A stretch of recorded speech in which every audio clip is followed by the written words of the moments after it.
So, you're thinking about a trip to Morocco? That's awesome. But I bet you're asking the one big question every single traveler does. When is the absolute worst time to go? Okay, let's get into this, because the answer is probably not what you're expecting. Let's just cut right to the chase. When is it the worst time to visit Morocco? Is there a specific month? A season you should avoid like the plague? Well, here's the thing. There actually isn't one single answer.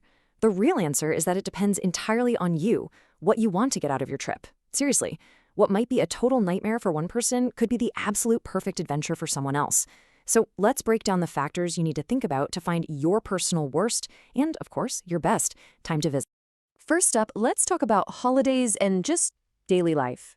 This is a big one, because major cultural and religious events can completely change the entire vibe of your trip. Okay, so take Eid al Adha. This is one of Morocco's most important religious holidays. It's really all about family, faith, and celebrating at home. The best way to think about it is like a massive national holiday where the entire country just kind of shifts its focus inward to family. So, what does that actually mean for you, the traveler? Well, during Eid, a lot of shops, restaurants, even the tour offices, they might just close down completely, especially for the first day or two.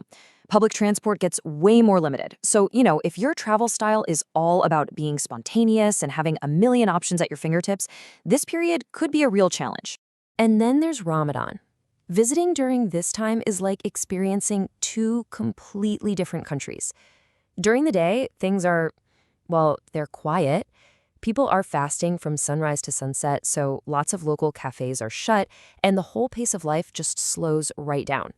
But then, the moment the sun sets and the fast is broken for iftar, the streets just explode with this incredible festive energy. It's an amazing cultural experience for sure. But if you're the kind of person who needs a coffee and a big lunch at 2 p.m., you might find the daytime a little restrictive. All right, let's move on to factor number 2, surviving weather extremes. Morocco is a country of incredible landscapes, and with that comes some, let's just say, intense weather. Just look at this chart for Marrakesh. It tells you everything you need to know about that summer heat. In May, you've got a really nice, comfortable average high of 82 degrees Fahrenheit, or 28 Celsius. But fast forward to July, and that temperature skyrockets to 98 degrees, or 37 Celsius. That is a huge difference, and believe me, it completely changes what you can comfortably do during the day. Yeah, that peak summer heat in July and August can make walking around cities like Marrakesh and Fez feel pretty brutal. And a desert tour? Phew, that gets especially tough. But it's not just about the heat. In the winter, the Atlas Mountains can get seriously cold and even snowy.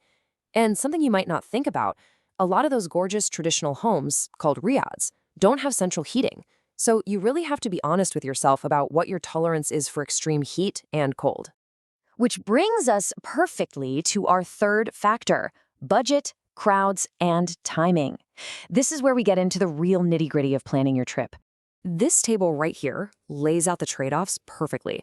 During peak season, so think spring and summer, everything costs more. Hotels, flights, they're high. The crowds are huge, and you absolutely have to book everything way in advance. But if you look at the shoulder season, in the fall and winter, you'll find prices are more reasonable, there are fewer people, and you have way more flexibility. If you're traveling on a budget, this is kind of a no-brainer. And it's not just about things being more expensive, it's about whether you can even get a room at all. During those peak times, especially around European school holidays, popular spots like the Blue City of Chefchaouen or the best riads in Marrakesh can get completely sold out. If you're not a big planner, showing up during high season can be a recipe for some serious disappointment. Okay, so we've gone through holidays, the weather, and the whole budget and crowd situation. So let's bring it all together. Here's the takeaway: how to choose your perfect trip. It really does all come down to this one idea. There is no single worst time to visit Morocco for everyone. It's just not that simple. The absolute best or absolute worst time really just depends on your personal travel style, your budget, and what you're hoping to get out of the experience. It's all about what's right for you. So how do you figure all that out? Easy. Here's a super simple 3-step plan. Step 1. Set your priorities. What's number 1 for you? Is it deep cultural immersion, sticking to a tight budget, or is it all about being comfortable with the weather? Step 2. Check the calendar. Look up the dates for holidays like Ramadan and Eid and get a feel for the seasonal weather. And finally, step 3. Book accordingly. Plan your trip for the time that actually lines up with what you decided was most important. So, you see, the right question isn't really when is the worst time to go, it's what's the best time for me? Now that you have the inside scoop and the framework to figure that out, what is your Morocco adventure going to look like?